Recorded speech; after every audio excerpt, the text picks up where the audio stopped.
I've been playing Assassin's Creed Mirage. I know, extremely timely, right? It's pretty good, but then again I am a total mark for this. Ubisoft's historical with some caveats sandbox open world franchise is the one true guilty pleasure of mine, a series of games that, flaws and all, I hungrily lap up. I thought Valhalla was one of the best written RPGs of this generation. I think Unity is a broken treasure that captures beautifully a volatile and fascinating era of French history. I like the sci-fi nonsense. I think it ties together a lot of the immersion-breaking quirks of the series nicely, and I made a whole video essay about it quite some time ago. I don't expect you to be swayed by any of this. I'm merely talking about it as a primer for where I stand with the series, so that you know that I am one of its biggest shooters, and with that in mind, that I too am frustrated by the kernel of something much more interesting I find within its walls.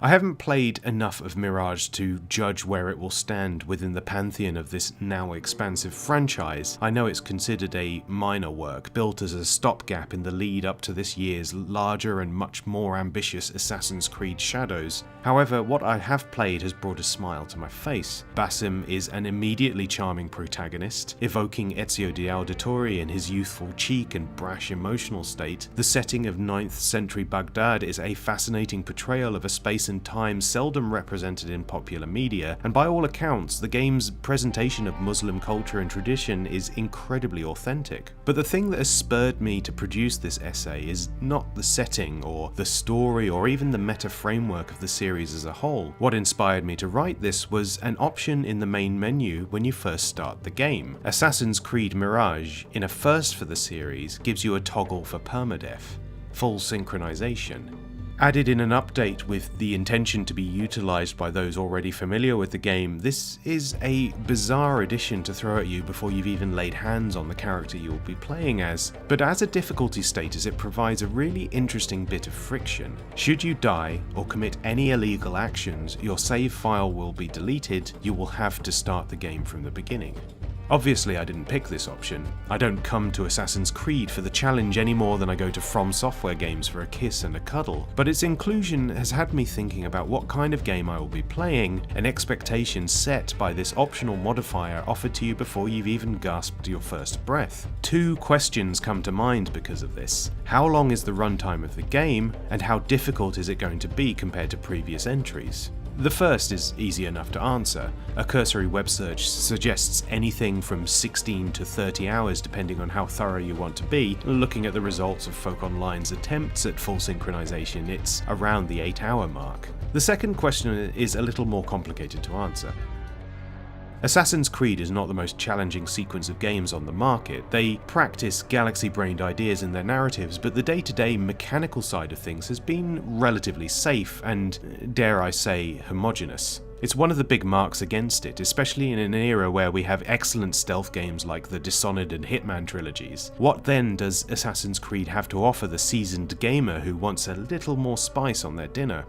What I've played of Mirage so far leads me to believe that this is a pared down, back to basics series entry. Stake out a location, find out information, put things together to identify your target, then create around them the circumstances of their demise. But it's already clear that this time around a lot more thought has to be put into your approach, because while stealth is as straightforward as it's always been, combat is a lot harder. There's no block button, no counters, the timing on the parry window is not so straightforward to master, and enemies attack hard and fast. The intent here is clear: stay in the shadows if you value your life.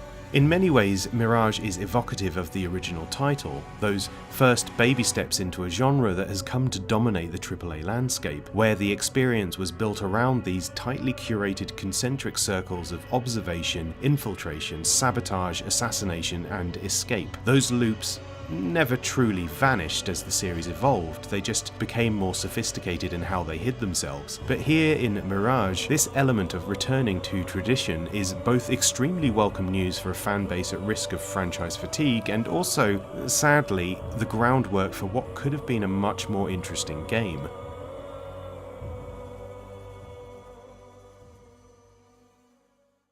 This perma-death idea, presented so bluntly to you at the start screen without so much as an ounce of context for what it would actually entail, it's not the catalyst for any of these thoughts for me, but it has reminded me of ideas I've been having about where this series could go were it not so deathly afraid of scaring the hose. And so, I present to you, dear viewer, a what-if scenario. Picture this.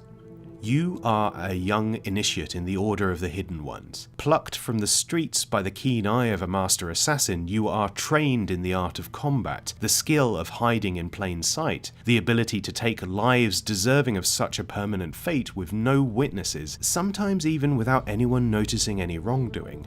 These are skills not easily earned. You must train, and train, and train. You test your mettle against some of the great warriors of your time. You run obstacle courses and trial gauntlets to prove not only your devotion but your worth as an assassin, as someone who can be relied upon to get the job done. One final test sits in the way of your initiation, and this is a real test. You must execute it with perfect precision, demonstrate that you understand the fundamental tenets of the game's design, and then, and only then, will you be allowed to start the game proper. The rest of the experience would be tied to a single target. You would navigate a bustling metropolis, eavesdropping, pickpocketing, gathering clues to the identity and location of your target. You make a plan, you account for variables, you scope out an exit in case things go south. You need to be prepared for any eventuality because the consequences here are far more dire than you could imagine. If you die, that's it. Everything resets. The layout of the city, the nature of the target, the options available to you. It'd basically be the Spelunky of stealth games, an experience designed so that when you finally take down your target, it feels incredible because it is truly earned through skill, not just awarded to the player for following instructions. This is merely a thought exercise, and I can't imagine this idea working in the exact framework of the Assassin's Creed series as it stands now. These games are far too narrative heavy. They are built around establishing relationships and existing in these worlds for dozens of hours to the extent of becoming intimately familiar with the topography and the powers that be. But as an additional mode or a smaller project on the side, there could be something interesting there. I know the idea of a constantly shifting cityscape might seem like a bad fit for a series renowned for its attention to detail, its expansiveness, and the lavish, bespoke art direction, but the idea for this came from the indie sphere.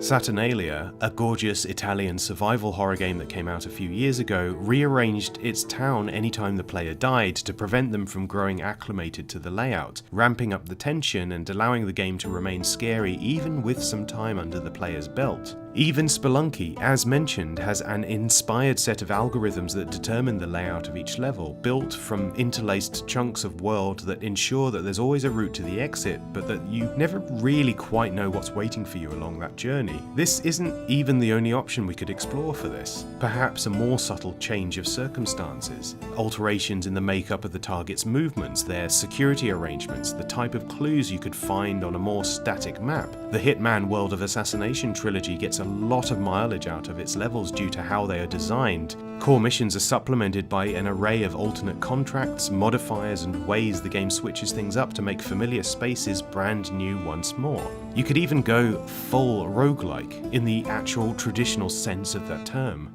The player's abilities, their in-game strengths and weaknesses, as well as the way that their arsenal interacts with different elements of the world, determined by chance allocation rather than being built in from the beginning.